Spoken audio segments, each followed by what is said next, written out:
Hello friends and welcome to Pendulum EDU. और आज हम पढ़ेंगे डेली करंट अफेयर्स 7 अगस्त 2020 के। गाइस ये बाइलिंगुअल बैच है, यहाँ पे हम current affairs English as well as Hindi दोनों में पढ़ेंगे। और फटाफट से आप इस सेशन को ज्वाइन कर लीजिए और ज़्यादा से ज़्यादा लोगों के साथ ये वीडियो शेयर कीजिए ताकि और लोग भी इससे जुड़ सकें। और जिन्होंने हमारे चैनल पेंडुलम ईडीयू को सब्सक्राइब नहीं किया है इसको सब्सक्राइब कर लें और बेल आइकन को ज़रूर दबाएं नोटिफिकेशन के लिए। चलिए हम लोग शुरुआत करते हैं, देखते हैं क्या क्या न्यूज़ है आज की। The first news is resignation of Jammu and Kashmir Lieutenant Governor GC Murmu. तो जम्मू कश्मीर के जो उपराज्यपाल GC मुर्मू थे उन्होंने इस्तीफ़ा दे दिया है और जो उनका इस्तीफ़ा है वो प्रेसिडेंट ने जो है एक्सेप्ट भी कर लिया है। और जो GC मुर्मू हैं इनको जो है अक्टूबर 2019 में जो है लेफ्टिनेंट गवर्नर अपॉइंट किया गया था जम्मू और कश्मीर का। और अब उन्होंने अपना जो रेजिग्नेशन है वो राष्ट्रपति को सौंप दिया है और अब राष्ट्रपति ने उनका जो रेजिग्नेशन है वो स्वीकार कर लिया, उसको एक्सेप्ट कर लिया।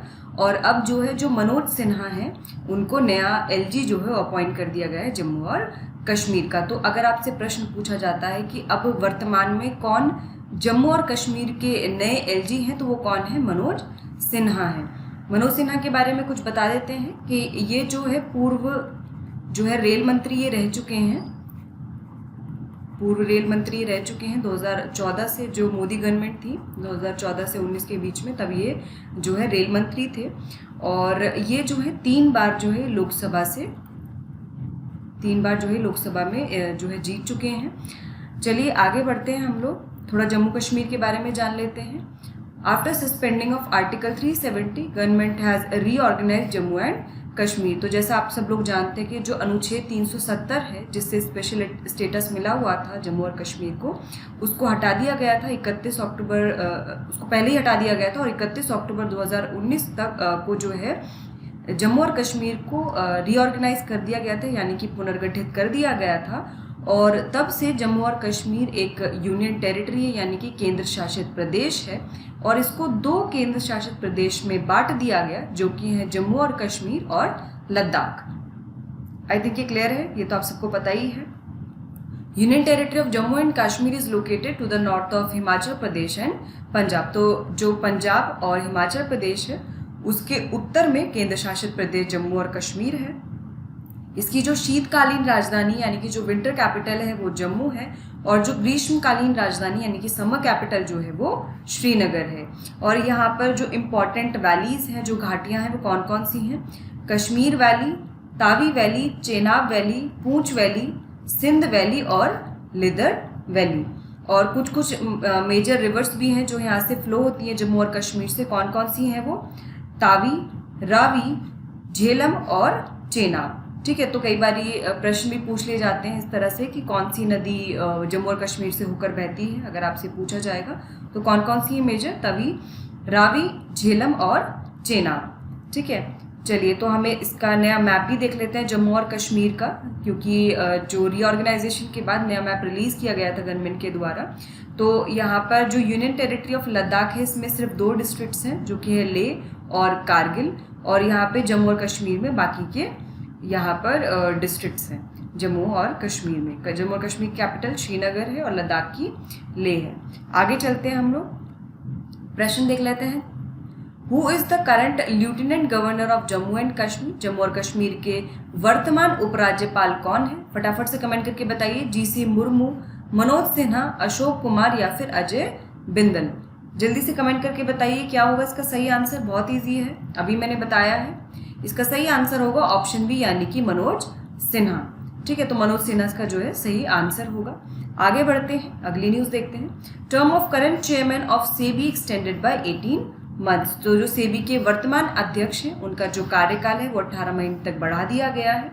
और ये जो है गवर्नमेंट ने एक्सटेंड किया है, कब तक बढ़ा दिया है इसको, फरवरी 2022 तक। ठीक है, तो फरवरी 2022 तक इनका जो कार्यकाल है वो बढ़ा दिया गया है। और ये जो एक्सटेंशन है किसने अप्रूव किया इसको, appointments committee of the cabinet, जो मंत्रिमंडल की नियुक्ति समिति है उसके द्वारा इस विस्तार को अनुमोदित किया गया था। और अब ये जो है ये विद इफेक्ट फ्रॉम कब से होगा, ये 1 सितंबर 2020 से इफेक्ट में आएगा और 28 फरवरी 2022 तक यह लागू रहेगा। वर्तमान में जो सेबी के अध्यक्ष कौन है वो है अजय त्यागी। और इन्हीं का ही जो कार्यकाल है वो बढ़ा दिया गया है। उनको मार्च 2017 में अपॉइंट किया गया था 3 साल के लिए, और उसके बाद उनको 6 महीने का एक्सटेंशन दे दिया गया था फरवरी 2020 में। ठीक है, और उसके बाद अब उनको फर्दर जो है एक्सटेंशन दे दिया गया है। आगे चलते हैं, सेबी के बारे में कुछ चीज़ें जान लेते हैं। तो securities and exchange board of India यानी कि भारतीय प्रतिभूति और विनिमय बोर्ड जो है, इसकी स्थापना 1988 में हुई थी, और इसको जो स्टैट्यूटरी स्टेटस है यानी कि वैधानिक दर्जा इसको 1992 में दिया गया था। इसके जो हेडक्वार्टर्स है वो कहाँ पर है, मुंबई में स्थित है। और चेयरमैन के अलावा सेबी में जो है 4 होल टाइम मेंबर्स होते हैं यानी कि पूर्णकालिक सदस्य होते हैं, और 3 जो है पार्ट टाइम मेंबर्स होते हैं यानी कि अंशकालिक सदस्य इसमें होते हैं। चलिए हम अब प्रश्न देख लेते हैं। Recently current chairman of SEBI was given extension till which of the following. हाल ही में सेबी के वर्तमान अध्यक्ष को निम्नलिखित में से कब तक विस्तार दिया गया था? सितंबर 2021, दिसंबर 2021, फरवरी 2022 या फिर नवंबर 2022? जल्दी से कमेंट करके सही आंसर बताइए, कब तक का एक्सटेंशन मिला है, कब तक का विस्तार दिया गया है उनको? इसका सही आंसर होगा ऑप्शन सी यानी कि फरवरी 2022। आगे चलते हैं, अगली न्यूज देखते हैं। $18 million worth line of credit extended to Maldives. तो भारत द्वारा मालदीव को $18 मिलियन की क्रेडिट लाइन जो है वो दी गई है। और ये जो 18 मिलियन की जो लाइन ऑफ क्रेडिट दी गई है, ये जो पहले 800 मिलियन US डॉलर्स की लाइन ऑफ क्रेडिट जो दी गई थी उसी का एक हिस्सा है। और ये जो है जो ये लाइन ऑफ क्रेडिट दी गई है, इसमें जो है 20 साल के पुनर्भुगतान के कार्यकाल के द्वारा ये दी गई है, यानी कि जो रीपेमेंट होगा इस लाइन ऑफ क्रेडिट का वो 20 साल तक वो आराम से मालदीव्स पे कर सकता है। अच्छा, ये लाइन ऑफ क्रेडिट क्यों एक्सटेंड किया गया है मालदीव्स को? ताकि जो फिशिंग फैसिलिटीज है मिफ्को में, ये जो है उसको एक्सपैंड किया जा सके। मिफ्को क्या है? Maldives industrial fisheries company. ठीक है, तो इस कंपनी की जो फिशिंग फैसिलिटीज है उसको एक्सपैंड करने के लिए लाइन ऑफ क्रेडिट दिया गया है। देखिए, लाइन ऑफ क्रेडिट क्या होता है? कुछ नहीं, सिंपल सा मतलब ये है कि क्रेडिट फैसिलिटी दी जाती है। जैसे अभी भारत ने जो है मालदीव्स को दी है, मान लीजिए अभी 18 मिलियन की जो लाइन ऑफ क्रेडिट दी गई है, तो मालदीव जो है जब भी उसको ज़रूरत पड़ेगी तो वो यहाँ से फंड विड्रॉ कर सकता है। ठीक है, लेकिन इस फंड की लिमिट को वो एक्सीड नहीं कर सकता है। ठीक है, दूसरा यहाँ पे क्या होता है कि और भी जो इसमें एग्रीमेंट होते हैं उसके अंतर्गत पूरा ये जो है आपको यहाँ पे मानना पड़ता है। एग्रीमेंट की जो भी गाइडलाइंस होती हैं आपको फॉलो करनी होती हैं। साथ ही में जो है जब आप लाइन ऑफ क्रेडिट ले रहे हैं तो आपको टाइमली रीपेमेंट भी करना होता है। इसका फ़ायदा भी ये कि इसमें जो है आपको काफ़ी आराम से आप जो है रीपेमेंट कर सकते हैं, काफ़ी लंबा आपको टाइम मिलता है इसमें। आगे चलते हैं, हम लोग मालदीव्स के बारे में जान लेते हैं। ये एक आइलैंड नेशन है, कहाँ पर लोकेटेड है? साउथ एशिया में। ये देखिए आप लोकेशन मालदीव्स की, और it is located to the south west of Sri Lanka and India. यहाँ पे इंडिया है, श्रीलंका है, और यहाँ पर ये मालदीव्स है।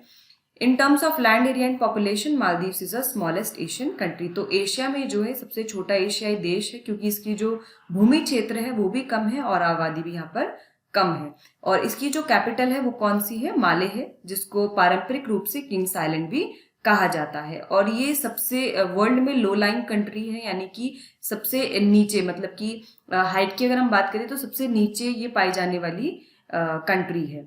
ठीक है, आगे चलते हैं, हम लोग प्रश्न देख लेते हैं। Recently India has extended $18 million worth line of credit to which of the following countries. हाल ही में भारत ने निम्नलिखित में से किस देश को $18 मिलियन मूल्य की जो ऋण सीमा दी है? तो मालदीव्स, श्रीलंका, नेपाल या फिर भूटान? फटाफट से कमेंट करके बताइए क्या होगा इसका सही आंसर। किस कंट्री को भारत ने जो है एक्सटेंड किया है लाइन ऑफ क्रेडिट $18 मिलियन का? इसका सही आंसर होगा ऑप्शन ए यानी कि मालदीव्स इसका सही आंसर होगा।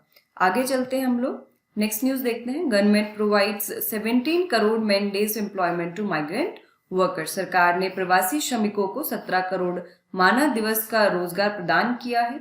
और ये जो रोजगार प्रदान किया गया है ये गरीब कल्याण रोजगार अभियान के अंतर्गत प्रोवाइड किया गया है। और गरीब कल्याण रोजगार अभियान के द्वारा जो है 6 राज्यों में जितने भी माइग्रेंट वर्कर्स थे, जो प्रवासी यहाँ पे श्रमिक थे, तो वो वापस गांव लौटे, तो उनको जो है यहाँ पे एम्प्लॉयमेंट प्रोवाइड किया गया। अब कौन कौन से ये राज्य हैं जहाँ पर ये गरीब कल्याण रोजगार योजना के तहत एम्प्लॉयमेंट प्रोवाइड करा जा रहा है? बिहार, झारखंड, मध्य प्रदेश, उड़ीसा, राजस्थान एंड उत्तर प्रदेश। ठीक है, तो यहाँ पर ये 6 स्टेट्स हैं जहाँ पर एम्प्लॉयमेंट प्रोवाइड किया जा रहा है। इस अभियान के अंतर्गत जो है सरकार जल संरक्षण संरचनाओं यानी कि वाटर कंजर्वेशन से रिलेटेड जो स्ट्रक्चर्स होते हैं उनको बनवाती है। साथ ही जो रूरल हाउसेज हैं उनके कंस्ट्रक्शन के लिए काम चलता है, उनके स्ट्रक्चर्स बनाने के लिए। Cattle sheds, farm ponds and community sanitary complexes, तो स्वच्छता परिसरों जैसी संरचनाओं के निर्माण पर जोर यहाँ पे दिया जा रहा है इस अभियान के तहत। इस अभियान के बारे में कुछ जानते हैं। गरीब कल्याण रोजगार अभियान, ये जो है 20 जून 2020 को इसको लॉन्च किया गया था और इसका उद्देश्य यही है कि जो भी प्रवासी श्रमिक हैं यानी कि जो माइग्रेंट वर्कर्स हैं उनको रोजगार और आजीविका के जो अवसर हैं, एम्प्लॉयमेंट और लाइवलीहुड जो अपॉर्चुनिटीज़ हैं वो प्रोवाइड करना, खासकर उनको जो कोविड-19 महामारी के चलते हुए अपने गांव में लौट आए हैं। ये एम्प्लॉयमेंट कम रूरल पब्लिक वर्क्स कैंपेन है, क्योंकि यहाँ पर देखिए जैसा अभी मैंने डिस्कस किया कि इसमें जो है फोकस दोनों चीज़ों पर है कि यहाँ पर एम्प्लॉयमेंट भी प्रोवाइड करना है, साथ ही में जो स्ट्रक्चर्स हैं रूरल एरियाज में वो भी क्रिएट करने हैं। ठीक है, चाहे वो पानी से रिलेटेड हो, चाहे वो रूरल हाउसेज से रिलेटेड हो, चाहे किसी चीज़ से भी रिलेटेड हो। ये शुरुआत कहाँ पे हुई थी इसकी? ये विलेज तेलीहार जो ब्लॉक बिलदौर डिस्ट्रिक्ट खगड़िया बिहार में, वहाँ से इसको लॉन्च किया गया था। और government has plans to spend ₹50,000 crore under for building durable rural infrastructure under this अभियान। तो इस अभियान के अंतर्गत बेसिकली गवर्नमेंट का प्लान ये है कि 50,000 करोड़ जो है वो खर्च किए जाए ताकि जो बुनियादी ढांचे हैं उनका निर्माण किया जा सके। कहाँ पर? गांव में। Under this campaign government has identified 25 work areas. तो इसमें जो टोटल जो सरकार ने 25 कार्य क्षेत्रों की पहचान की है जहाँ पर जो है रूरल ग्रामीण क्षेत्रों में, रूरल एरियाज में निर्माण किए जाने हैं और उन्हीं क्षेत्रों में लोगों को जो है यहाँ पर एम्प्लॉयमेंट या रोजगार प्रदान किया जाएगा। आगे चलते हैं, प्रश्न देख लेते हैं। Government has provided 17 crore man days employment under गरीब कल्याण रोजगार योजना और यू कैन से अभियान। व्हेन वाज गरीब कल्याण रोजगार अभियान लॉन्च्ड? सरकार ने गरीब कल्याण रोजगार अभियान के तहत 17 करोड़ मानव दिवस रोजगार प्रदान किए हैं। गरीब कल्याण रोजगार अभियान कब शुरू किया गया था? ऑप्शन है आपके 20 अप्रैल 2020, 20 मई 2020, 20 जून 2020 या फिर 20 जुलाई 2020। तो जल्दी से कमेंट करके इसका सही आंसर बताइए। गरीब कल्याण रोजगार अभियान जो है ये कब लॉन्च किया गया था? इसका सही आंसर होगा ऑप्शन सी यानी कि 20 जून 2020 को लॉन्च किया गया था। आगे चलते हैं हम लोग। Webinar series on hydrometeorological hazards risk reduction. So अभी जो है एक वेबिनार श्रृंखला जो है हाइड्रो मौसम संबंधी खतरों के जोखिम की कमी पर ऑर्गेनाइज की गई है और ये जो वेबिनार सीरीज है इसको किसने ऑर्गेनाइज किया है? NIDM ने ऑर्गेनाइज किया है। किसके साथ मिलकर किया है? IMD के सहयोग से किया है, यानी कि इंडियन मेट्रोलॉजिकल डिपार्टमेंट के सहयोग से किया है। इस जो सीरीज़ है, जो ये वेबिनार है, इसमें जो है टोटल मतलब सीरीज़ में टोटल 4 वेबिनार हैं और इसमें जो है किस किस चीज़ पर फोकस किया गया है? सबसे पहले थंडरस्टॉर्म्स और लाइटनिंग यानी कि जो तूफान है और जो बिजली है उस पर है फोकस, क्योंकि अभी काफ़ी रीजन में क्या हुआ था कि बिजली की वजह से काफ़ी लोगों की मृत्यु हो गई थी। उत्तर प्रदेश के कुछ जिलों में ऐसा हुआ था, बिहार में भी ऐसा हुआ था। तो लोगों को के अंदर जागरूकता फैलाने के लिए कि कैसे जब बिजली आती है तो उससे बचा जा सकता है या क्या क्या प्रिकॉशंस लेने चाहिए, तो वो सब जो है यहाँ पर फोकस है। इसीलिए ये पहला जो सीरीज़ का पार्ट है वो थंडरस्टॉर्म्स और लाइटनिंग पे है। दूसरा क्लाउड बस्ट और फ्लड्स पर, क्योंकि अब जैसे बिहार में फ्लड आ रहा है, ठीक है, उसके बाद असम में फ्लड आ रहा है, देन कई जगह पे बादल फट जाते हैं, तो उसके लिए भी जागरूकता फैलाने के लिए उस पर भी एक जो यहाँ पर वेबिनार है। एक वेबिनार है साइक्लोन्स और स्टॉर्म सर्जेस पे, यानी कि जो तूफान आते हैं समुद्र में और जो चक्रवात आते हैं उनके लिए भी एक यहाँ पर वेबिनार है। साथ ही में क्लाइमेट चेंज और एक्सट्रीम वेदर इवेंट्स पे, जैसे क्लाइमेट चेंज जैसे हमें पता ही है कि दिन पे दिन जो है टेम्परेचर बहुत ज़्यादा बढ़ रहा है और इसकी वजह से क्लाइमेट चेंज जैसी हम चीज़ें देखने को मिल रही हैं। और जो वेदर इवेंट्स हैं, जैसे पहले कम गर्मी पड़ती थी, अब बहुत ज़्यादा टेम्परेचर हाई जाता है नॉर्मल जगहों पर भी, और कहीं बारिश पड़ रही है तो बहुत ज़्यादा बारिश पड़ रही है, कहीं पे सूखा है तो बहुत ही ज़्यादा सूखा पड़ रहा है। तो इस तरह के जो एक्सट्रीम वेदर इवेंट्स हैं इन पर भी ध्यान केंद्रित करने के लिए ये सीरीज़ जो यहाँ पर की जा रही है। तो मेजर यहाँ पे 4 हैं इसमें: थंडरस्टॉर्म्स, लाइटनिंग, क्लाउड बर्स्ट और floods, cyclones and storm surges और क्लाइमेट चेंज और एक्सट्रीम वेदर इवेंट्स। आगे चलते हैं हम लोग। National institute of disaster management NIDM की हम बात करते हैं तो इसकी जो स्थापना है वो हुई थी as national centre for disaster management NCDM 1995 में, और इसको फिर रीनेम कर दिया गया था as NIDM by the disaster management act of 2005। तो जो डिजास्टर मैनेजमेंट एक्ट है, आपदा प्रबंधन अधिनियम है 2005 का, उसके द्वारा इसका नाम बदल के NIDM यानी कि राष्ट्रीय आपदा प्रबंधन संस्थान उसको रख दिया गया था। ये किस मिनिस्ट्री के अंतर्गत आता है? ये मिनिस्ट्री ऑफ होम अफेयर्स के अंतर्गत आता है, यानी कि गृह मंत्रालय के अंतर्गत आता है, और इसके जो अध्यक्ष हैं वो गृह मंत्री होते हैं। और इसका मोटो क्या है? Resilient India, disaster free India, यानी कि लचीला भारत, आपदा मुक्त भारत जो है इसका मोटो है। आगे चलते हैं हम लोग, प्रश्न देख लेते हैं। NIDM is organising a webinar series on hydrometeorological hazards risk reduction in the collaboration with which of the following? NIDM निम्नलिखित में से किसके सहयोग से हाइड्रो मौसम संबंधी खतरों के जोखिम में कमी पर एक वेबिनार श्रृंखला आयोजित कर रहा है? मिनिस्ट्री ऑफ अर्थ साइंसेज, पृथ्वी विज्ञान मंत्रालय, इंडियन मेट्रोलॉजिकल डिपार्टमेंट यानी कि भारतीय मौसम विभाग, मिनिस्ट्री ऑफ होम अफेयर्स या फिर गृह मंत्रालय, या फिर नेशनल इंस्टीट्यूट ऑफ मेट्रोलॉजी या फिर राष्ट्रीय मौसम विज्ञान संस्थान। तो जल्दी से कमेंट करके बताइए, NIDM जो ये वेबिनार सीरीज ऑर्गेनाइज कर रहा है किसके सहयोग से कर रहा है? क्या होगा इसका सही आंसर? बहुत इजी है, जल्दी से बता दीजिए। इसका सही आंसर होगा ऑप्शन बी, यानी कि भारतीय मौसम विभाग या फिर Indian meteorological department. Guys comment करते रहिए करेक्ट आंसर। आगे चलते हैं, अगली न्यूज देखते हैं। परिवार पहचान पत्र जो है इसको लॉन्च किया गया है गवर्नमेंट ऑफ हरियाणा के द्वारा, यानी कि हरियाणा सरकार ने परिवार पहचान पत्र लॉन्च किया है। और ये जो परिवार पहचान पत्र है ये 8 डिजिट का यूनिक आइडेंटिफिकेशन नंबर है, यानी कि 8 अंकों की विशिष्ट पहचान संख्या है जो कि हर फैमिली को अलॉट की जाती है। यहाँ पे देखिए इंपॉर्टेंट है कि इंडिविजुअल को नहीं दी जाती है, यहाँ पर जो परिवार है वो एक इकाई है, वो सिंगल यूनिट है, और ये परिवार को जो है यूनिक आइडेंटिफिकेशन नंबर दिया जाता है 8 डिजिट का। और इसका जो लक्ष्य है वो क्या है सरकार का, कि हर फैमिली को मॉनिटर किया जाए स्टेट के द्वारा। तो ये निगरानी करना हर परिवार की, ये जो है गवर्नमेंट का एम है कि कोई भी जो स्कीम है, कोई योजनाएं हैं वो उन तक पहुंच रही है, पहुंच निश्चित हो रही है या नहीं हो रही है, इसलिए ये जो है चालू किया गया है। State government has made it mandatory to register themselves on PPP portal so as to avail benefits of social securities scheme. तो सरकार द्वारा जो भी सामाजिक सुरक्षा योजनाएं हैं उनका लाभ उठाने के लिए सरकार ने अनिवार्य कर दिया कि PPP पोर्टल पे आपको जो है पंजीकरण अपना करना है।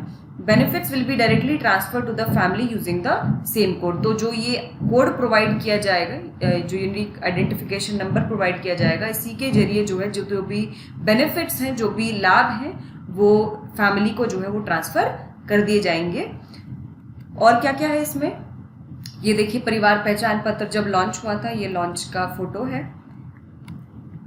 इसमें और क्या क्या है कि जो जितने भी गवर्नमेंट एम्प्लॉयज़ हैं हरियाणा सरकार में, उनको भी बोला गया है कि भाई आप भी जो है रजिस्टर करिए, पंजीकृत करिए प्लेटफॉर्म पर, नहीं तो आपका जो वेतन है वो रोक दिया जाएगा। अच्छा, ये PPP जो है ये आधार से डिफरेंट क्यों है? क्योंकि आधार भी एक यूनिक आइडेंटिफिकेशन नंबर है, लेकिन डिफरेंस क्या है कि आधार जो है उसमें जो है सिंगल यूनिट माना जाता है इंडिविजुअल को, लेकिन PPP में सिंगल यूनिट किसको माना जा रहा है? परिवार को माना जा रहा है। PPP में क्या क्या होगा, तो इसमें घर के जो मुखिया है उसका नाम होगा, परिवार के मुखिया का नाम होगा, पता होगा, और जितने भी बाकी फैमिली के मेंबर्स हैं उनके नाम होंगे, उनकी एज होगी, उनकी क्या इनकम है वो दर्ज की जाएगी, और उनके मोबाइल नंबर्स उसमें लिखे जाएंगे। रजिस्ट्रेशन करने पे हर परिवार को जो है यूनिक ID और पासवर्ड दे दिए जाएंगे। और सरकार ने ऑलरेडी जो है 3 जो सामाजिक सुरक्षा योजनाएं हैं, जो कि हैं वृद्धावस्था सम्मान भत्ता यानी कि ओल्ड एज सम्मान अलाउंस, और दिव्यांग पेंशन, और window and destitute women pension scheme यानी कि विधवा और निराश्रित महिला पेंशन योजना जो है, ये तीनों योजनाओं को उन्होंने पीपीपी से ऑलरेडी जोड़ दिया है। ठीक है, तो चलिए हम लोग इससे जुड़ा प्रश्न देख लेते हैं। Which state government launch the परिवार पहचान पत्र? किस राज्य सरकार ने परिवार पहचान पत्र लॉन्च किया है? उत्तर प्रदेश, हरियाणा, मध्य प्रदेश या फिर छत्तीसगढ़? जल्दी से कमेंट करके बताइए सही आंसर। गाइस वीडियो को लाइक करिए, शेयर करिए, चैनल को सब्सक्राइब करिए। कोई भी डाउट है कमेंट बॉक्स में ज़रूर मेंशन करिए। कोई न्यूज़ समझ नहीं आ रही या फिर कोई पर्टिकुलर जो इसमें कंसेप्ट है वो समझ नहीं आ रहा है तो ज़रूर बताइए कमेंट करके। इसका सही आंसर होगा ऑप्शन बी, यानी कि Haryana. Ram Mandir at Ayodhya will be built in Nagara style. सो जो अयोध्या में राम मंदिर है वो नागर शैली में बनाया जाएगा। जो प्रस्तावित राम मंदिर है उसका आकार जो है वो दोगुना होगा जो शुरू में योजनाबद्ध किया गया था। तो जो पहले प्रपोज था, प्लान किया गया था सबसे पहले, उससे जो है अब जो राम मंदिर होगा उसका साइज दोगुना होगा, क्योंकि जो अब उसका डिज़ाइन है वो बदल दिया गया है। जो टेम्पल है अब वो किस में कंस्ट्रक्ट किया जाएगा? वो नगारा स्टाइल ऑफ टेम्पल आर्किटेक्चर यानी कि नागर शैली में इसको बनाया जाएगा। The temple will have 5 domes to accommodate more number of devotees and a shikhara over the sanctum sanctorum. तो जो शिखर होता है, एक शिखर जो है वो गर्भगृह पर बनाया जाएगा और उसके अलावा मंदिर में 5 गुम्बद बनाए जाएंगे ताकि जो ज़्यादा से ज़्यादा अधिक संख्या में ज़्यादा संख्या में अगर श्रद्धालु आते हैं तो उनको ठहराने के लिए जगह वहाँ पर रहे। अभी हमें पता है, कल ही हम पढ़ रहे थे कि जो प्रधानमंत्री नरेंद्र मोदी हैं उन्होंने राम टेम्पल पे जो है अभी जो फाउंडेशन स्टोन है, जो आधारशिला है वो रखी और भूमि पूजन किया था इसका। और जो चीफ आर्किटेक्ट हैं टेम्पल के वो कौन है? चंद्रकांत सोमपुरा हैं। तो चीफ आर्किटेक्ट चंद्रकांत सोमपुरा हैं। इनके साथ जो है उनके जो 2 बेटे हैं जिसमें आशीष सोमपुरा और निखिल सोमपुरा, तो ये उनके 2 बेटे हैं। ये भी जो है आर्किटेक्ट हैं इसके राम मंदिर के। और ये जो चंद्रकांत सोमपुरा हैं, इन्होंने जो है इनके जो ग्रैंडफादर थे उन्होंने जो है सोमनाथ मंदिर आपने सुना ही होगा जो गुजरात में है, सोमनाथ मंदिर का जो है आर्किटेक्चर भी इन्होंने ही बनाया था। चंद्रकांत सोमपुरा ने नहीं, उनके ग्रैंडफादर ने जो है सोमनाथ मंदिर का आर्किटेक्चर बनाया था। ठीक है, चलो आगे चलते हैं। हम लोग नगारा स्टाइल के बारे में कुछ जान लेते हैं। तो ये उत्तर भारत में आमतौर पर मंदिर वास्तुकला की एक शैली है। तो मोस्टली जो टेम्पल्स नॉर्थ इंडिया में बिल्ट होते हैं उसमें जो स्टाइल ऑफ आर्किटेक्चर फॉलो किया जाता है वो नागर स्टाइल है। और जो टेम्पल्स हैं वो यूजुअली कंस्ट्रक्टेड होते हैं रेस्ड प्लेटफॉर्म पे। तो थोड़े उठाए हुए मंच पर जो है मंदिरों का निर्माण किया जाता है। उसके बाद जो है एक गर्भगृह होता है जहाँ पर जो मेन डीआईटी होता है, जो मंदिर के जो मेन देवता होते हैं उनको वहाँ पे स्थापित किया जाता है। और गर्भगृह जो है हमेशा जो सबसे बड़ा टावर होता है मंदिर का, जिसको शिखर कहते हैं, उसके नीचे वो स्थित होता है। और ज़्यादातर नागर स्टाइल में अगर हम बात करें, नागर और द्रविड़ शैली जो है, द्रविड़ शैली जो है वो साउथ इंडिया में यूजुअली फॉलो होती है। तो दोनों में डिफरेंस मेनली यहाँ पर आता है कि जो बाउंड्री वॉल्स हैं और जो गेटवेज हैं वो ज़्यादातर आपको देखने को मिलेंगे साउथ इंडियन टेम्पल्स में, जबकि इस तरह की चीज़ें नागर स्टाइल में जो है मिसिंग होती है। और जो शिखर है उसके ऊपर जो है अमलक या कलश से जो है उसको सुशोभित किया जाता है। तो आप यहाँ पे डायग्राम में देखेंगे ज़्यादा क्लियर होगा। तो देखिए, जैसे आपने कोई भी मंदिर देखा होगा तो एक मेन जो है यहाँ पे मेन टावर है जो सबसे बड़ा टावर है। ठीक है, ये टावर जो है इसको शिखर कहते हैं। और शिखर के एकदम डायरेक्ट नीचे जो है वो गर्भगृह होता है जिसको सैंक्टम सेक्टोरम कहते हैं। यहाँ पे जो मेन डीआईटी होते हैं, जो मेन देवता होते हैं मंदिर के, उनको प्लेस किया जाता है। और ये पिठा क्या है? ये वो रेस्ड प्लेटफॉर्म है, ठीक है, जहाँ पर उस मंदिर को थोड़ा उठा के बनाया जाता है धरती से। और उसके ऊपर जो है अमलक है और कलश है, इससे जो है शिखर को सुशोभित किया जाता है। ठीक है, ये कलश जो है ये काफ़ी या अमलक जो है ये अलग अलग शेप्स का हो सकता है। ये वेरी करता है टेम्पल टू टेम्पल। तो ये जो है नागर शैली का एक जस्ट ओवरव्यू है कि क्या क्या इसमें प्रेजेंट होता है। चलिए हम लोग प्रश्न देख लेते हैं इससे जुड़ा। Recently PM Narendra Modi laid the foundation stone for Ram temple at Ayodhya. This temple will be built in with style of temple architecture.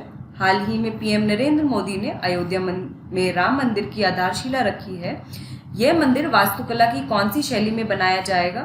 नागर style, Dravidian style, Vesara style या फिर नन ऑफ दी अब तो नागर शैली, द्रविड़ शैली, वेसरा शैली या फिर उपरोक्त में से कोई भी नहीं। कौन सी शैली में बनाया जाएगा, जल्दी से कमेंट करके बताइए। बहुत इजी है, इसका सही आंसर होगा ऑप्शन ई यानी कि नागर शैली। आगे चलते हैं हम लोग। KBR airport security handed over to CISF. तो जो केबीआर एयरपोर्ट है इसकी सुरक्षा सीआईएसएफ को सौंप दी गई है। और ये जो एयरपोर्ट है ये कहाँ पर स्थित है, ये लेह लद्दाख में स्थित है। और ये जितने भी 140 परिचालन हवाई अड्डे हैं, 4140 ऑपरेशन एयरपोर्ट्स हैं जिनको सीआईएसएफ के द्वारा सिक्योरिटी कवर दिया जाता है, उनमें से 64th जो एयरपोर्ट है ये। और जो एग्जीक्यूटिव डायरेक्टर सिक्योरिटी हैं एयरपोर्ट्स अथॉरिटी ऑफ इंडिया के, उन्होंने कहा कि जो अथॉरिटी है वो bureau of civil aviation security की गाइडलाइंस को फॉलो कर रही है। तो ये BACS क्या है, ये जो है नागरिक उड्डयन सुरक्षा ब्यूरो है। ठीक है, नागरिक उड्डयन सुरक्षा ब्यूरो है। और ये भारत में नागरिक उड्डयन सुरक्षा के लिए नियामक प्राधिकरण है, यानी कि ये रेगुलेटरी अथॉरिटी है सिविल एविएशन सिक्योरिटी की भारत में। और इसकी ज़रूरत क्यों पड़ी, क्योंकि 1976 में इंडियन एयरलाइंस को हाईजैक किया गया था। उसके बाद पांडे कमेटी को बनाया गया, पांडे कमेटी का गठन किया गया और उसके बाद उन्होंने रिकमेंडेशन दी, उन्होंने सिफारिश की।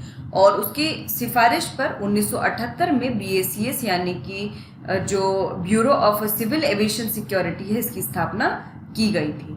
ठीक है, तो यही जो भी सिक्योरिटी होती है एयरपोर्ट से रिलेटेड वो किसके रेगुलेशन के अंतर्गत आती है, ये भी प्रश्न आपसे पूछा जा सकता है। तो उसका आंसर क्या होगा, bureau of civil aviation security यानी कि नागरिक उड्डयन सुरक्षा ब्यूरो प्राधिकरण।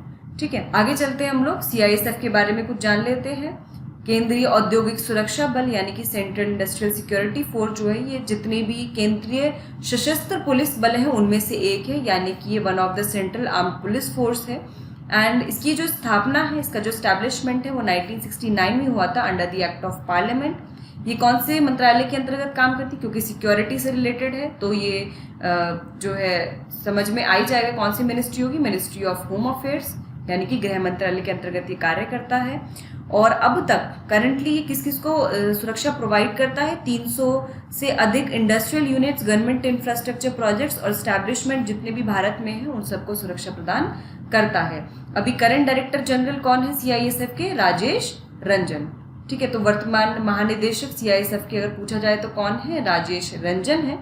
मुख्यालय कहाँ पर है सीआईएसएफ के, नई दिल्ली में स्थित है। चलिए आगे चलते हैं, प्रश्न देख लेते हैं। Recently KBR airport security has been handed over to the CISF. This airport is located in which city. हाल ही में केबीआर एयरपोर्ट की सुरक्षा सीआईएसएफ को सौंप दी गई है। यह हवाई अड्डा किस शहर में स्थित है, पुणे, नई दिल्ली, लेह या फिर श्रीनगर। जल्दी से कमेंट करके बताइए कहाँ पर ये एयरपोर्ट स्थित है। तो इसका सही आंसर होगा ऑप्शन सी यानी कि ये लेह में स्थित है। आगे बढ़ते हैं, अगली न्यूज है India's first ICMR approved mobile RT-PCR Covid lab inaugurated इन कर्नाटका। तो कर्नाटक में भारत की पहली ICMR अनुमोदित मोबाइल RT-PCR कोविड लैब का उद्घाटन किया गया है। और ये जो उद्घाटन है किसने किया है, ये कर्नाटका के मेडिकल एजुकेशन मिनिस्टर द्वारा किया गया है।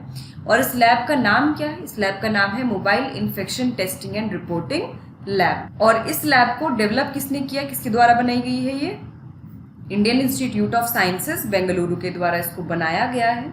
और ये किसके साथ मिलकर बनाया है, ISC बेंगलुरु ने ये faculty startup Shanmukha innovations private limited के साथ जो है मिलकर इस लैब को बनाया गया है। ये लैब जो है ये भारत की पहली और केवल एकमात्र ICMR अप्रूव्ड लैब है जो BSL 2+ कंप्लाइंट है, यानी कि जो बायोसेफ्टी लेवल 2+ ये कंप्लाइंट है। और ये एक मोबाइल डायग्नोस्टिक लैब है। तो मैंने जैसे पहले भी आपको प्रीवियस कुछ सेशंस में बताया था बायोसेफ्टी लेवल के बारे में कि बायोसेफ्टी लेवल इस चीज़ से डिफाइन होता है कि वहाँ पे कितनी सेफ्टी बरती जा रही है और किस लेवल का जो है वहाँ पे जो है परीक्षण किए जा रहे हैं, कि जो वायरस है या बैक्टीरिया है जिस पर परीक्षण किया जा रहा है वो कितना खतरनाक है, इस पर डिपेंड करता है। और उसी के कंप्लाइंट जो है जो लैब्स हैं वो बनाई जाती हैं। और ये जो लैब है, ये जो रिजल्ट अभी हमारा आता है कोविड-19 टेस्टिंग का, उसका 2 से 4 दिन का जो समय है उसको 4 से 8 घंटे में ये रिड्यूस कर देगा, यानी कि एक्यूरेट रिजल्ट दे सकता है 4 घंटे के अंतर। ठीक है, इस लैब के थ्रू जो है 9000 टेस्ट जो है वो कंडक्ट हो सकते हैं 1 महीने के अंतर। और जो टेस्टिंग है इसमें किस किस चीज़ की हो सकती है, कौन कौन से वायरस की हो सकती है, H1N1 वायरस की, HCV, TB, HPV, HIV virus, इन सब के लिए परीक्षण जो है यहाँ पे किया जा सकता है। तो और ये जो लैब है, ये इस लैब को यानी कि जो प्रयोगशाला है इसको बेंगलुरु में राजीव गांधी स्वास्थ्य विज्ञान विश्वविद्यालय को सौंप दिया गया है। किसको हैंड ओवर कर दिया इसको? Rajiv Gandhi university of health sciences in Bengaluru. और कर्नाटका बस स्टैंड को भी जो है कोविड केयर सेंटर में कन्वर्ट कर दिया गया है with the help of rotary care foundation and Nayonika eye trust, ताकि जो केसेस हैं, नंबर ऑफ केसेस बढ़ रहे हैं जैसे हर जगह पर, तो उनसे डील किया जा सके। आगे चलते हैं हम लोग, प्रश्न देख लेते हैं। India's first ICMR approved mobile RT-PCR Covid lab MITR has been inaugurated. This lab was designed and developed by which institution? Bharat की पहली ICMR स्वीकृत mobile RT-PCR Covid lab MITR का उद्घाटन किया गया। यह प्रयोगशाला किस संस्था द्वारा डिजाइन और विकसित की गई है? Serum institute of India Pune, Indian institute of technology Bombay यानी कि IIT बॉम्बे, IIT दिल्ली या फिर Indian institute of sciences Bengaluru IISc Bengaluru. जल्दी से कमेंट करके सही आंसर बताइए। ये जो लैब है इसको किसने डिजाइन और डेवलप किया है? इजी है, इसका सही आंसर होना चाहिए ऑप्शन डी यानी कि इंडियन इंस्टीट्यूट ऑफ साइंसेस भारतीय विज्ञान संस्थान बेंगलुरु। आगे चलते हैं, अगली न्यूज देखते हैं। DCGI अप्रूव्ड फार्मा कंपनीज जेनारा and BDR to manufacture generic versions of favipiravir. तो DCGI ने जेनेरा और BDR फार्मा कंपनियों को फेविपिरावीर के जेनेरिक संस्करण बनाने की मंजूरी दी है। और ये जो कंपनीज हैं, जो जेनेरा है ये एक हैदराबाद आधारित फार्मा कंपनी है जो बायोफोर इंडिया फार्मास्यूटिकल की पूर्ण स्वामित्व वाली सहायक कंपनी है, जबकि जो BDR है ये मुंबई में स्थित फार्मा कंपनी है। और ये जो दोनों कंपनी है इनको DCGI यानी कि drug controller general of India के द्वारा जो है यहाँ पे इनको परमिशन मिल गई है कि ये जो जेनेरिक वर्जन है फेविपिरावीर की वो मैन्युफैक्चर कर सकते हैं। किस लिए? उन पेशेंट्स को ट्रीट करने के लिए जिनमें माइल्ड से लेके जो है मॉडरेट सिम्टम्स है कोविड-19 के, यानी कि हल्के से मध्यम लक्षण वाले रोगियों के इलाज के लिए यहाँ पर वो टैबलेट्स बेच सकते हैं। जेनेरा pharma will sell the drug under the brand name Favigen. तो जो जेनेरा फार्मा है ये ड्रग को बेचेगा किस नाम के अंतर्गत? फेविजेन के नाम के अंतर्गत बेचेगा। और जो BDR है वो सेल करेगा ड्रग को under the brand name BDF-ABY यानी कि BD फावी के नाम से ये इसको सेल करेगा। आगे चलते हैं हम लोग। The companies that have earlier launched the generic versions of favipiravir include Glenmark, Sun Pharma, Cipla and Hetero. तो जैसा हमने पहले भी डिस्कस किया था कि इससे पहले काफ़ी कंपनीज हैं जो ऑलरेडी जो जेनेरिक वर्जन्स हैं फेविपिरावीर की वो लॉन्च कर चुकी हैं। तो वो कौन कौन सी है? ग्लेनमार्क है, ठीक है। ग्लेनमार्क ने किस नाम से इसको बेचा है? फेविफ्लू के नाम से ये ब्रांड कर रही है, ठीक है। सन फार्मा जो है ये किस नाम से ब्रांड करिए? कल ही हमने पढ़ा था फ्लू गार्ड के नाम से, ठीक है। और सिप्ला जो है वो किस नाम से इसको बेच रही है? जल्दी से कमेंट करके बताइए। ये इसको सिप्लेंजा, ठीक है, सिप्लेंजा के नाम पर जो है ये जो सिप्ला है वो लॉन्च कर चुकी है फेविपिरावीर का वर्जन। एंड हेटेरो जो है ये इसने किस नाम से लॉन्च किया है? जल्दी से बताइए। हेटेरो ने जो लॉन्च किया है वर्जन वो किस नाम से किया है? तो हेटेरो ने एक्चुअली 2 ड्रग यहाँ पर लॉन्च किए थे। एक तो लॉन्च किया था रेमडेसिविर का जेनेरिक ड्रग, रेमडेसिविर जो दवाई है उसका किया था, और एक फेविपिरावीर का किया था, ठीक है। तो यहाँ पर रेमडेसिविर का जो यहाँ पर ब्रांड नेम था वो था कोवी4 जिसको हमने पहले पढ़ा था। और फेविपिरावीर का जो रिलीज़ किया था वो लास्ट मंथ ही जो है रिलीज़ हुआ है। तो ये कौन से नाम से ये होगा? ये सेल करेंगे फेविवीर के नाम से, ठीक है। इसको फेविवीर के नाम से जो है यहाँ पे बेचा जाएगा, ठीक है। तो इनको भी आप जान लीजिए क्योंकि हो सकता है कि अभी काफ़ी न्यूज़ में है तो पूछ लिया जाए कि जो फ्लू गार्ड है इसको किसने बेचा है या फिर सिप्लेंजा है किस कंपनी से एसोसिएटेड है, पूछ सकते हैं, कुछ बड़ी बात नहीं है उसमें। फेविपिरावीर क्या है? ये एक एंटीवायरल दवा है, एंटीवायरल ड्रग है, और इसका यूज़ जो है वो इन्फ्लुएंजा के उपचार के लिए किया जाता है। यह जापानी फर्म फुजीफिल्म तोयामा केमिकल द्वारा बनाई गई एवी गन का एक सामान्य संस्करण है। यानी कि फेविपिरावीर जो है ये जेनेरिक वर्जन है। किसका है जेनेरिक वर्जन? ये एवी गन का जेनेरिक वर्जन है। ठीक है, चलिए आगे चलते हैं हम लोग। प्रश्न देख लेते हैं। Recently DCGI approved 2 pharma companies to manufacture generic versions of favipiravir. What are the name of these companies? हाल ही में DCGI ने फेविपिरावीर के जेनेरिक संस्करणों के निर्माण के लिए 2 फार्मा कंपनियों को मंजूरी दी है। इन कंपनियों के नाम क्या हैं? जेनारा और BDR, अरबिंदो और जेनारा, ल्यूपिन और टोरेंट और पिरामल और एबॉट इंडिया। तो जल्दी से बताइए क्या होगा इसका सही आंसर? कौन कौन सी कंपनीज को अभी DCGI ने अप्रूवल दिया है? इसका सही आंसर होगा ऑप्शन ए यानी कि जेनारा एंड BDR। आगे चलते हैं। Goa joins MyGov citizen engagement platform. तो गोवा ने MyGov नागरिक जुड़ाव मंच जो है उसको ज्वाइन कर लिया, उसमें शामिल हो गया है। और साथ ही में जो चीफ मिनिस्टर है गोवा के कौन है? प्रमोद सावंत। उन्होंने MyGov गोवा पोर्टल लॉन्च किया है और इस पोर्टल को लॉन्च करने के साथ ही गोवा ने सक्सेसफुली जो है ज्वाइन कर लिया गया है MyGov सिटीजन एंगेजमेंट पोर्टल को। और अब तक जो है 12 स्टेट्स हैं ऐसे जो MyGov प्लेटफॉर्म जो है लॉन्च कर चुके हैं अपने राज्यों में। कौन कौन से राज्य हैं वो? महाराष्ट्र, हरियाणा, मध्य प्रदेश, असम, अरुणाचल प्रदेश, मणिपुर, त्रिपुरा, छत्तीसगढ़, झारखंड, नागालैंड, हिमाचल प्रदेश एंड उत्तराखंड। MyGov के बारे में कुछ जान लेते हैं। एक सिटीजन सेंट्रिक और क्राउड सोर्सिंग प्लेटफॉर्म है और ये जो लॉन्च है कब हुआ था? 26 जुलाई 2014 को, और 26 जुलाई 2020 को इसके 6 साल पूरे हो गए थे और हमने ये पढ़ा भी था न्यूज़ में। It aims to encourage active citizen participation in governance and policy making। तो जो नीति निर्माण है तो और जो सक्रिय भागीदारी है, नागरिक भागीदारी है शासन में, उसको प्रोत्साहित करने के लिए, बढ़ावा देने के लिए MyGov जो है लॉन्च किया गया था। और MyGov ने अपने चैनलों को नए युग के जो ऐप्स हैं जैसे कि शेयर चैट और रेपोसो, इन पर भी लॉन्च कर दिया गया है। और MyGov जो है ये राष्ट्रीय सूचना विज्ञान केंद्र यानी कि नेशनल इंफॉर्मेटिक्स सेंटर के द्वारा डिज़ाइन, डेवलप और होस्ट की जाती है। और नेशनल इंफॉर्मेटिक्स सेंटर किस मिनिस्ट्री के अंतर्गत आता है? Ministry of electronics and IT के अंतर्गत ये आता है। आगे चलते हैं, प्रश्न देख लेते हैं। Which state has recently join the MyGov citizen engagement portal. हाल ही में कौन सा राज्य MyGov नागरिक जुड़ाव मंच में शामिल हुआ है? मध्य प्रदेश, असम, मणिपुर एंड गोवा। जल्दी से कमेंट करके बताइए क्या होगा इसका सही answer. Guys keep commenting the correct answer. The correct answer for this will be option D, that is Goa. Option D जो है वो सही आंसर होगा। आगे चलते हैं।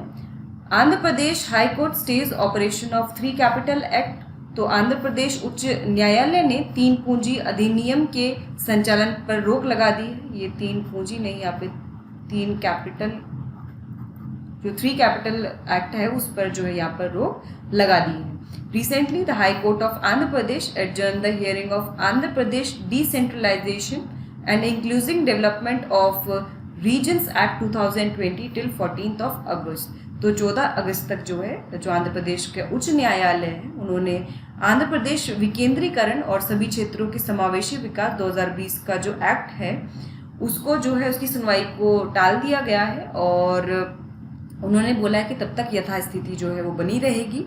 और अदालत जो है अधिनियम के खिलाफ किसानों द्वारा दायर एक रिट याचिका पर सुनवाई कर रहा था। और यहाँ पे किसानों ने कहा था कि ये जो एक्ट है ये जो है उनके आजीविका के लिए खतरा पैदा कर सकता है और इसीलिए उन्होंने जो है रिट पिटीशन यहाँ पे फाइल की है। जो ये एक्ट पास किया गया था AP decentralisation and inclusive development of all regions act 2020, इसका एम था कि जो 3 कैपिटल है स्टेट की वो क्रिएट की जाए, 3 राजधानियां बनाई जाएं। कौन कौन सी राजधानी होगी? एक तो एग्जीक्यूटिव कैपिटल होगी यानी कि कार्यकारी राजधानी होगी, वो विशाखापट्टनम होगी। लेजिस्लेटिव कैपिटल यानी कि विधान राजधानी जो है वो कौन सी होगी? वो अमरावती होगी। और जुडिशियल कैपिटल यानी कि न्यायिक राजधानी जो है वो कुर्नूल होगी।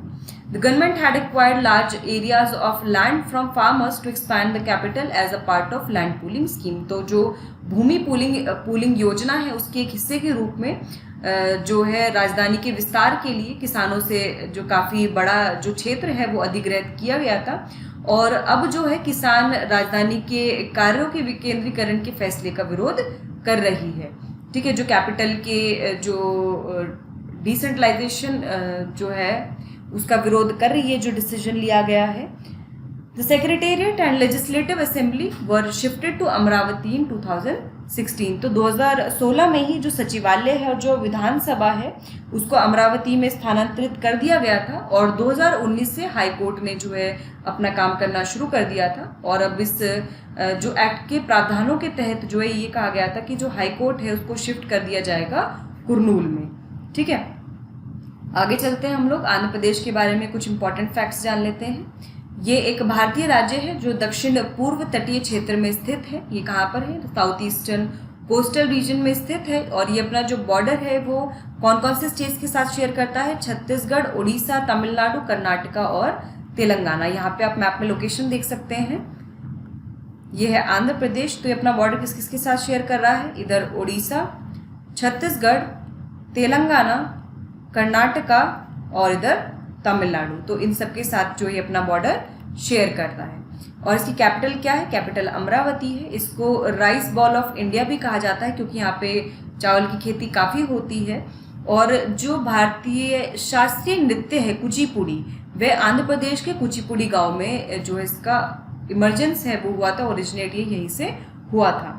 अभी वर्तमान में यहाँ पे राज्यपाल कौन है? विश्वभूषण हरिचंदन जो है यहाँ पे गवर्नर है। और चीफ मिनिस्टर कौन है? वाई.एस. जगनमोहन रेड्डी जो है यहाँ पर मुख्यमंत्री है। चलिए इससे जुड़ा प्रश्न देख लेते हैं। According to AP decentralisation and inclusive development of all regions act 2020, which of the following will be the judicial capital of Andhra Pradesh? सभी क्षेत्रों के अधिनियम 2020 के एपी विकेंद्रीकरण और समावेशी विकास के अनुसार आंध्र प्रदेश की न्यायिक राजधानी निम्नलिखित में से कौन सी होगी? कुर्नूल, अमरावती, विशाखापट्टनम या फिर हैदराबाद? बहुत इजी है, जल्दी से कमेंट करके बताइए। इसका सही आंसर होगा ऑप्शन ही, यानी कि कुर्नूल। कुर्नूल जो है वो जुडिशियल कैपिटल होगी, अमरावती जो है वो लेजिस्लेटिव कैपिटल होगी, और जो विशाखापट्टनम है वो एग्जीक्यूटिव कैपिटल होगी। ठीक है, तो ये जो है 3 कैपिटल सिस्टम जो है ये यहाँ पे किया गया था। तो फ्रेंड्स, हमने यहाँ पर जो डेली करंट अफेयर्स हैं, जो रिलेटेड क्वेश्चंस हैं, वो सभी डिस्कस कर लिए Hindi as well as English में। आपको ये सेशन कैसा लगा? अच्छा लगा हो तो इसे लाइक करें, शेयर करें। यूँ ही हमारे साथ रोजाना डेली करंट अफेयर्स पढ़ें और बहुत कुछ आपको सीखने को मिलेगा। आप हमें टेलीग्राम चैनल पर भी ज्वाइन कर सकते हैं। वेबसाइट पर जाकर आप जो है ये करंट अफेयर्स पढ़ सकते हैं, PDF भी डाउनलोड कर सकते हैं। और यूँ ही हमारे साथ जुड़े रहिए, तैयारी करते रहिए। ऑल द बेस्ट, फिर मिलते हैं। Thank you so much.